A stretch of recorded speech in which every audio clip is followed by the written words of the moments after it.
Hey, good morning, my friends. It's Friday, July 25th, 2025.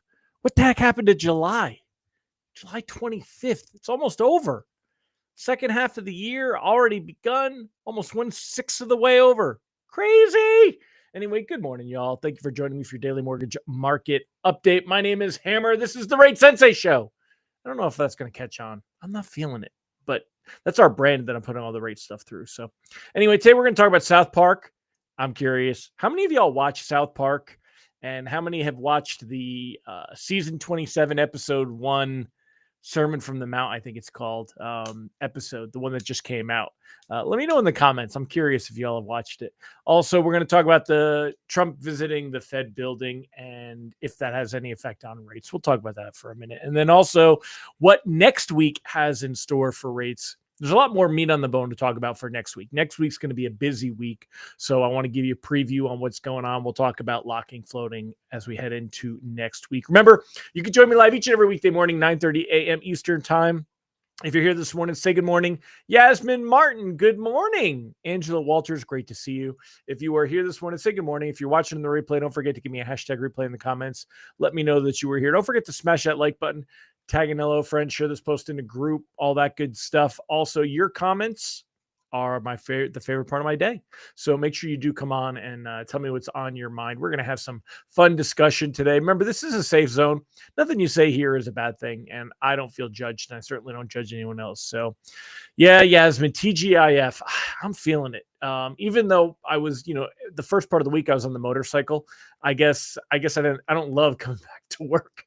I'm looking forward to a nice day. I got a lot to do this weekend, so I'm going to jump on it today. Good morning, Mike Brown, Julie Lawrence, Chris Dickerson, Amy Blauser. Great to have all of you here. Remember, if you want a quick reminder that I'm going live, go to hmmr.io/reminder or use this cool QR code over here to go ahead and sign up. And if you're on your phone right now, you can actually take a screenshot, go to your photos, and the QR code will work. Love that they did that. That is awesome, awesome, awesome. All right. Also, if you would like a free lock advice email, I send out an email each and every weekday morning. You can sign up for that at ratelockadvice.com. You can also sign up for our text alerts at ratetextalerts.com. They're $7 a month. Give them a try. You'll see what we think about those. Chris Dickerson, thank you, sir, for tagging some other originators. Appreciate you. Candido Diaz, good morning, man. Sean Segaloff, sorry you're late. You were watching South Park. I know that you would have loved this South Park. I know some of your personal leanings. So, Jerry Avila, good to see you, sir. And there you go. So let's go ahead. Anyone else here live, say good morning. Otherwise, we'll jump into what we got going on and we'll get into it. So the question of the day is, did you see the recent South Park episode? Do you watch South Park? So we're going to talk about this closer to the end of the show this morning. So I'll come back to this if y'all start answering it. I'm not going to hit this one first. We're going to get to the good stuff. That way, anybody doesn't want to hear any of the rest of it doesn't have to stick around. So, but let me know in the comments about that one. Just curious on your take on it. I think you'd be surprised at what I think. So, all right, let's go ahead and get to the good stuff here. We'll start off with mortgage-backed securities and a quick recap of what happened yesterday. My computer reset, so let me open up Presentify. There we go. All right, so if you take a look yesterday, if you remember, we had this down drop. You know what? Let me zoom in on this so we can make this bigger. Whoop! Come on. Why will it not? All right, hold on. Let me try one more time. Try something different. All right, I'm gonna have to do it this way. But then I always have to refresh the screen. Yep, I got to refresh the screen now. Okay, so taking a look at mortgage-backed securities, You could see right here we had that dip. That was with the jobless claims yesterday when they came in for the sixth week in a row lower than expected, showing resiliency in the labor market. But you can see there was a recovery after that. We were basically right back where we were. So this is generally when you see that kind of reaction, it's just a knee jerk reaction. It's just trades, but the overall sentiment didn't change anything. That's what you want to take away here. And then as we look at the end of the day, mortgage-backed securities end of the day just a little bit better than when most lenders came out with pricing. There were a handful of reprices better. I mean, just a few. Generally, some wholesale lenders, and a lot of them they came out with pricing early, so that's why they repriced better, because their early pricing was showing some of the worse performance in mortgage-backed securities. Rate sheets today likely to be very similar to what we saw yesterday.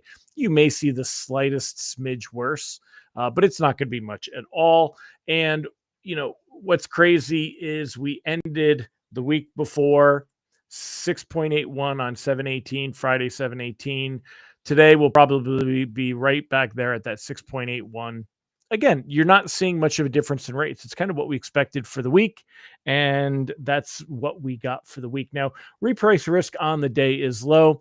It is a summer day, a summer Friday, and that means that traders are basically taking the day off. We had durable goods this morning. I don't even know how they came out. They didn't really have much of an effect on anything, and they're not a big data point anyway. They're not really showing much, so not much that we have to get excited about or worried about when it comes to that. Let me shrink this down now that I made the screen smaller. So 10-year treasury yield 4.41 at the moment when we round that. Basically that 4.40 area, right kind of our central point. Mortgage-backed securities, you can see right about here, went down, right? They went down to here, came back up to here, and you put that in the middle, and wow, that's where we are right now, right in the middle of the range. So that's likely what we're going to see continue from here. Today should be a quiet day. Locking is not the most urgent thing. Now, again, the outlook remains likely at the end of the week about the same as we did last week. Make a quick edit. I don't have to say tomorrow because that's now today. So we'll save that. Should be a quiet day. It's summertime in the city. It's the same thing that we've been talking about. Let's go ahead and have some fun. Let's talk about some of the things. Look at these Bloomberg headlines. It shows you kind of it's a boring day, right? All they really talk about here is Trump's building tour ends with a relief signal for Powell. So there really ends up being no drama there. Fed says, they're playing nice. Fed says he was honored by Trump's tour of the building site. Right. Yeah, we all know how truthful that is. If you want an idea of why it costs so much, again, there was an article I pointed to for the last couple of days. This really gave me some great insight. I still think it's a ridiculous amount of money, but I understand why it's a ridiculous amount of money. This article, we'll go ahead and take a quick second look here. Trump's Fed building tour ends with a relief signal. President Trump's unprecedented walkthrough with the Federal Reserve's now controversial building renovation project. All of this, much ado about nothing. And who started this ball rolling? Bill Pulte. Imbecile Bill Pulte.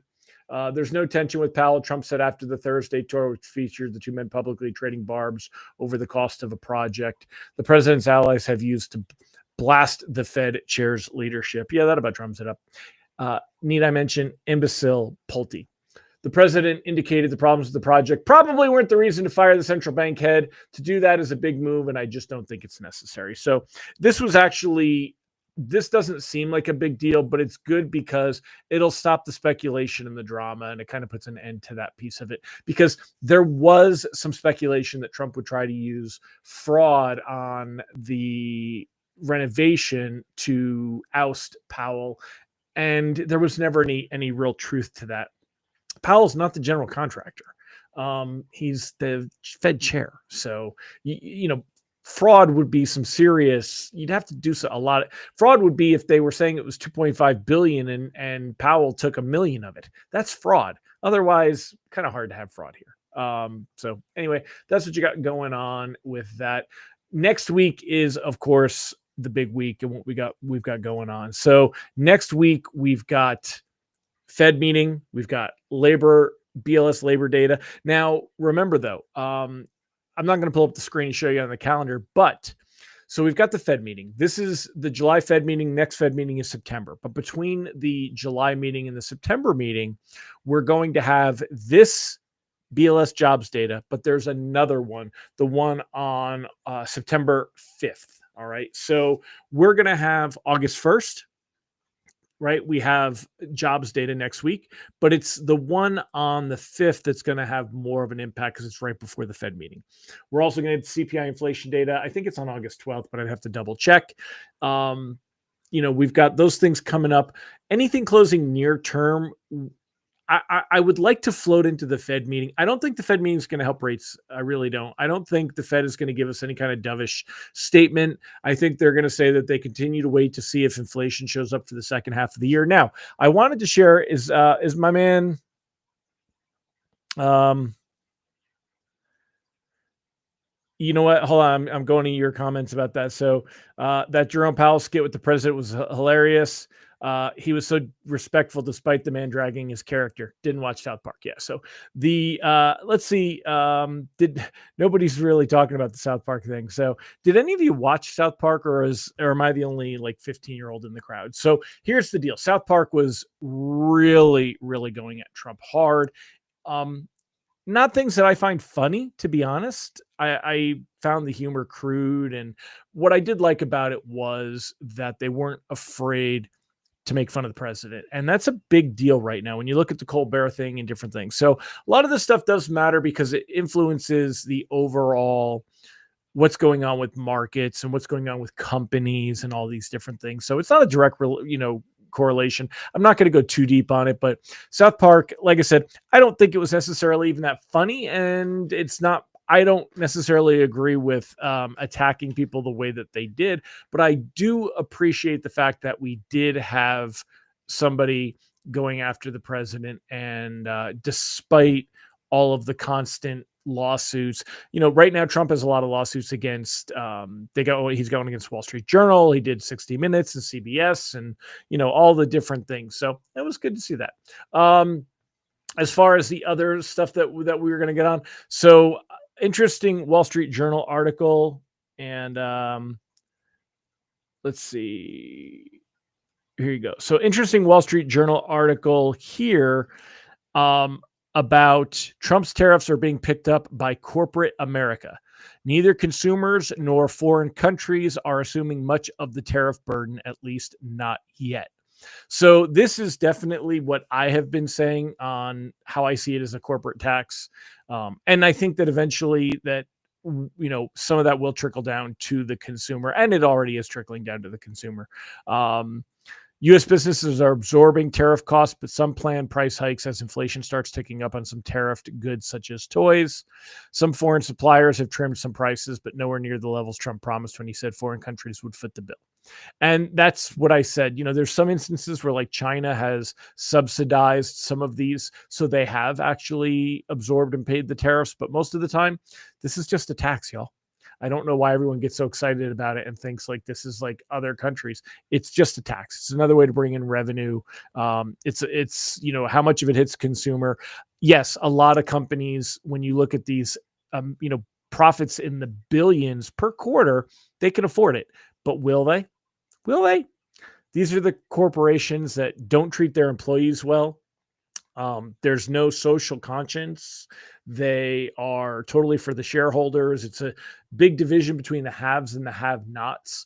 Do you think the Waltons are going to be like, no, we're going to foot the bill? No, they're going to pass it along. So U.S. has collected an additional $55 billion in tariffs this year. Corporate America has largely shouldered the bill. And I've also referenced like GM, Ford, a lot of these companies put it in their projections and it's already there. President Trump's new levies, which have pushed the country's tariffs to the highest levels in decades, typically paid by importers when goods reach U.S. ports. There's a little mystery about who makes the first payment. It's often a manufacturer, a logistics or customs broker, or in some cases, the retailer itself that ordered the shipment. Economists and others have been watching for signs of who will ultimately bear the cost. And this is what the reason we're going over this is that this is what the Fed is going to reference when we get to the Fed meeting. So the chance of a Fed rate cut in July, basically 0%.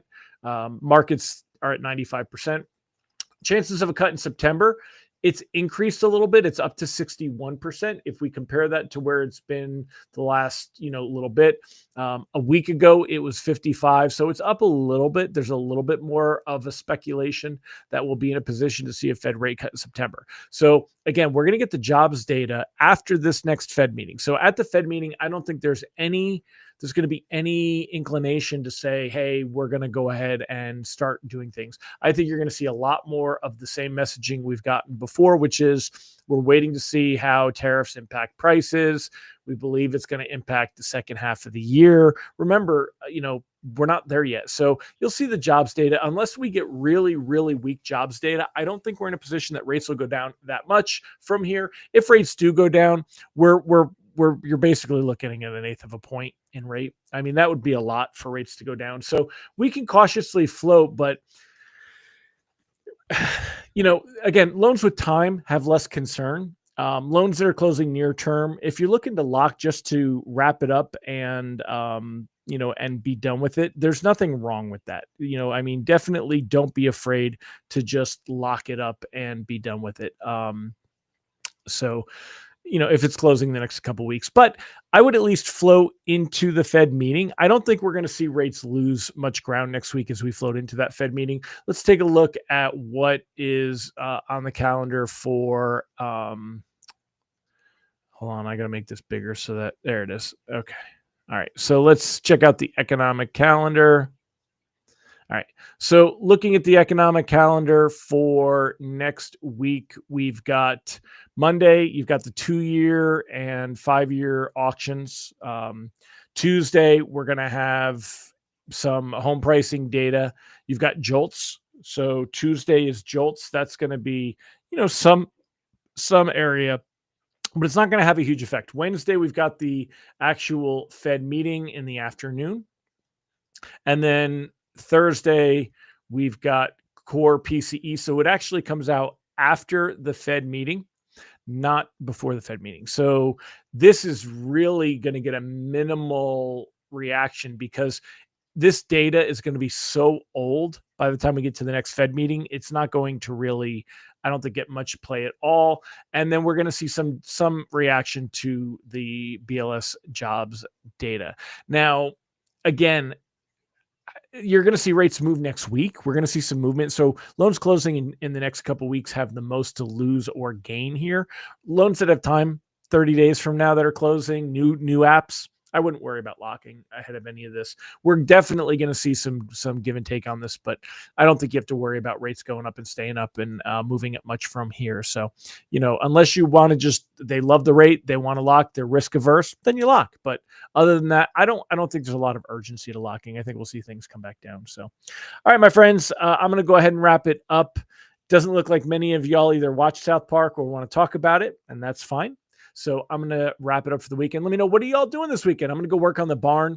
I want to get the insulation finished, start putting the walls up. I need to get the electric ready. I'm getting dialed in to get the electric company to come out and run the lines and remove my power pole and stuff like that. And we'll go from there. So tell me what you're doing in the comments. Love to hear what's going on in your lives. And I will see you on Monday. All right, everybody, make it a great day.